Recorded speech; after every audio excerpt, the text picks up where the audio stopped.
Penemuan mayat satu keluarga di Indramayu, Jawa Barat mengejutkan warga setempat. 5 mayat yang diduga merupakan satu keluarga ditemukan terkubur dalam satu lubang di rumah di Kelurahan Pauman. Penemuan ini bermula ketika dari laporan warga yang mencium bau menyengat dari rumah korban yang tertutup rapat selama beberapa hari. Polisi menduga peristiwa ini terjadi beberapa hari sebelum jasad korban ditemukan. Seluruh jenazah dievakuasi dari Rumah Sakit Bayangkara Sarang di Indramayu untuk proses identifikasi dan autopsi. Namun beberapa waktu kemudian pelakunya pun ditangkap. Siapa korban dan juga pelakunya?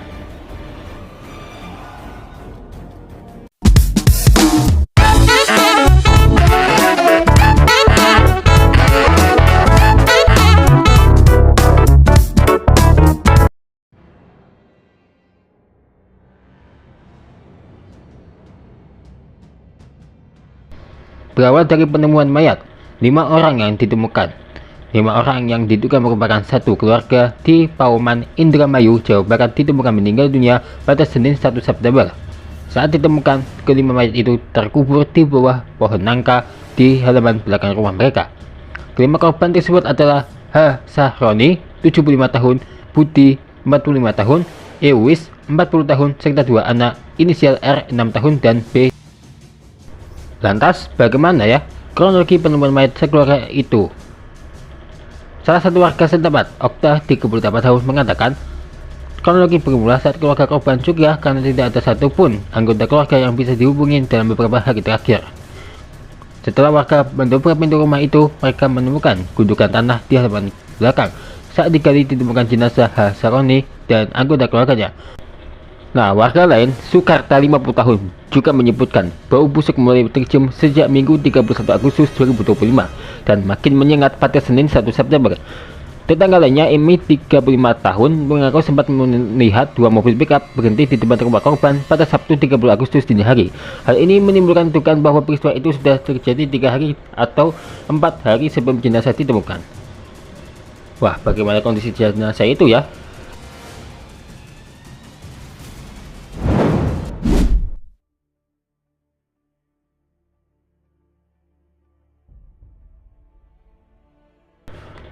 Nah, AKP Tarno menyampaikan polisi kini masih berusaha mengungkap misteri kematian 5 orang sekeluarga itu. Saat ini sudah ada 5 saksi yang diperiksa untuk dimintai keterangan mengenai kasus tersebut. Pihaknya juga telah melakukan olah TKP. Beberapa barang turut diamankan dari rumah korban. Di antaranya sebuah cangkul, sebuah ember kecil, sebuah sprayt biru dengan bercak darah, serta sebuah terbal biru dengan bercak darah. Namun ia belum bisa memastikan apakah ada barang milik korban yang hilang, mengingat polisi hingga kini masih berupaya melakukan pendalaman. Pihak kepolisian juga masih melakukan penyelidikan dengan mengotopsi kelima jenazah. Autopsi tersebut dilakukan untuk mengungkap kepastian identitas para korban serta penyebab pasti kematian korban.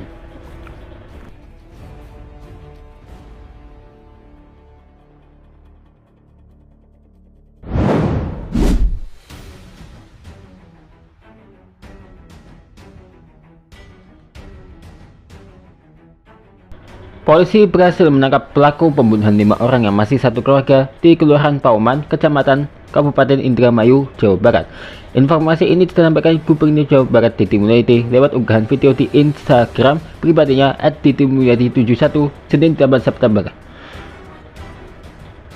Didi Mulyadi juga menyampaikan penangkapan dilakukan hari ini dilanjutkan dengan pemeriksaan pelaku oleh polisi. Sebelumnya 5 orang yang merupakan satu keluarga ditemukan tewas diduga dibunuh. Kejadian ini awalnya dilaporkan pada Senin 1 September. 5 mayat itu terkubur dalam satu liang yang sama di rumah mereka. Ya, di antara lain identitasnya yang kita sudah sebutkan tadi. Kelimanya pun saat ini sudah dimakamkan di pemakaman keluarga di Blok Nyi Resik, Desa atau Kecamatan Sindang, Indramayu pada Rabu 3 September 2025. Kedua pelaku pembunuh ini berinisial R, 35 tahun, dan temannya P, 29 tahun.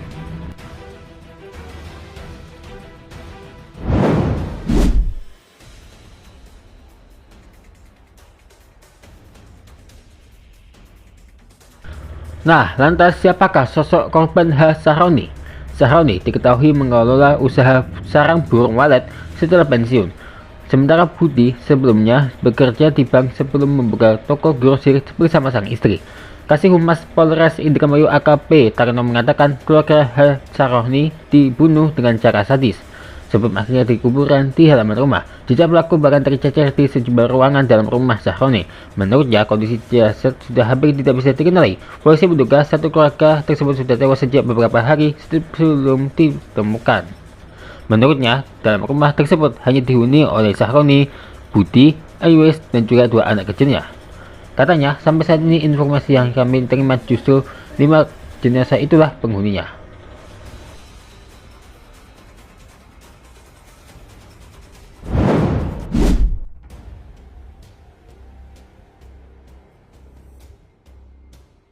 Beginilah kronologi lengkap dari kasus ini. Dimulai dari 25 Agustus. R berencana merental mobil Avanza milik Budi. Sebagai tanda jadi R memberikan uang 750.000 kepada Budi karena mobilnya akan digunakan oleh R.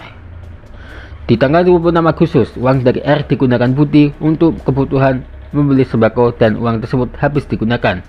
27 Agustus, saat mobil akan digunakan, mobil milik Budi sedang mogok. R minta uang kembali, tapi menurut Budi, uang sudah habis, sehingga R marah dan naik pitam, sehingga R menyimpan dendam kepada Budi.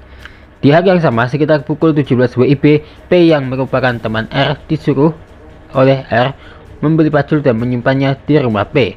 Masih di hari itu, sekitar pukul 21, R mengajak P mengeksekusi Budi dengan iming-iming imbalan 100 juta rupiah. Di tanggal 28 Agustus pada pukul 18 WIB, R hubungi Budi jika dia dan temannya akan datang kembali ke rumahnya. R dan P pun datang ke rumah Budi. Pada malam harinya, sekitar pukul 23, keduanya tiba di R berpura-pura mengajak Budi bekerja sama dalam bisnis jual beli minyak.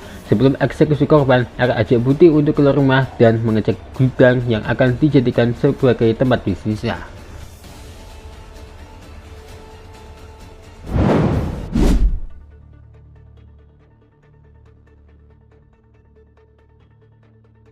Dan disitulah 29 Agustus setelah berganti hari, sekitar pukul 1 dini hari, R dan P mengeksekusi para korban.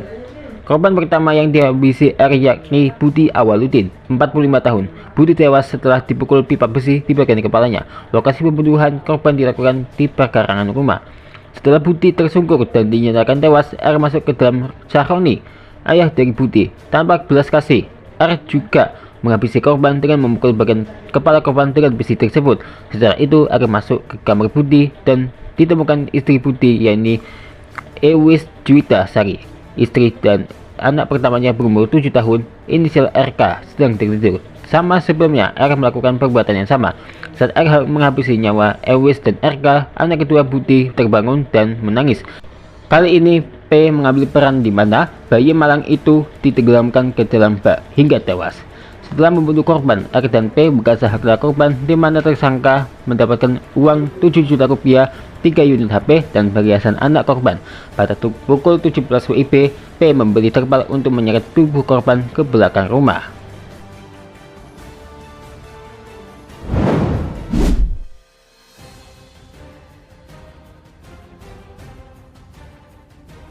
(30 Agustus sekitar pukul 1 dini hari membawa 5 jenazah korban yang terlihat di dalam rumah ke bagian belakang rumah dan menguburnya ke dalam satu lubang yang ada di halaman rumah. Korban dikubur dengan cara ditumbuk. Setelah itu para pelaku membersihkan bercak darah yang ada di rumah korban. Pada pukul 3.30 subuh, tersangka memindahkan mobil pickup milik korban ke depan rumah, berikut meninggalkan kunci di dalamnya. Pada pukul 5 subuh, mereka membawa mobil Toyota Corolla milik ayah Budi dan mereka pergi ke hotel di daerah Jadi Barang. Pada pukul 10 pagi, R menghubungi Evan, nama yang ada di nomor kontak HP milik Budi, dan akan terjadi percakapan melalui aplikasi perpesanan. R yang berpura-pura menjadi Budi menyebut akan menggadai mobil pick-up-nya. 31 Agustus pada hari itu, R menerima uang 14 juta dari Evan yang dikirimkan ke akun Dana milik Budi. Sekitar pukul 17.45 WIB, tersangka P melakukan penarikan uang sebesar 3 juta di Brilink yang ada di area Jadi Barang.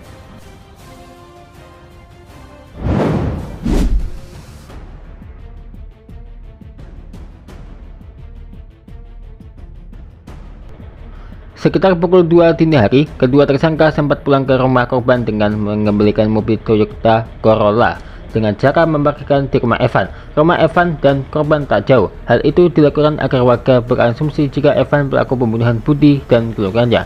Mobil dikembalikan karena pelaku tahu jika kasus pembunuhan ini sudah viral di media sosial.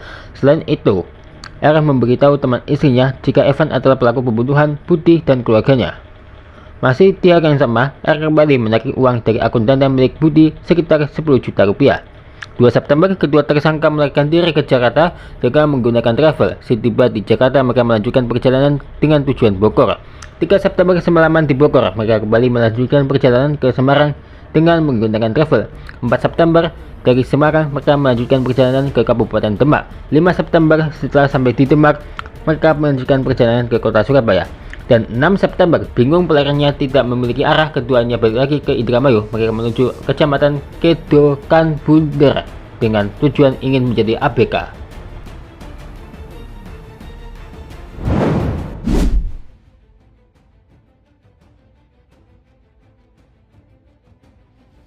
Dan pada hari Senin, 8 September lalu, sekitar pukul 2.30 dini hari, tersangka berhasil ditangkap polisi.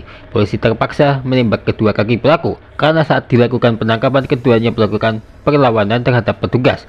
Kabid Humas Polda Jabar, Kombes Pol Hendra Rohmawan, mengatakan para pelaku terancam hukuman mati. Nah, untuk undang-undangnya jelasnya Hendra, perkara ini dikategorikan sebagai tindak pidana pembunuhan berencana yang dijerat dengan pasal 340 Kitab Undang-Undang Hukum Pidana dengan ancaman pidana mati, pidana seumur hidup, atau pidana penjara paling lama 20 tahun. Serta pasal 76C Jo pasal 80 ayat 3 Undang-Undang Nomor 35 Tahun 2014 tentang perlindungan anak dengan ancaman pidana penjara 15 tahun.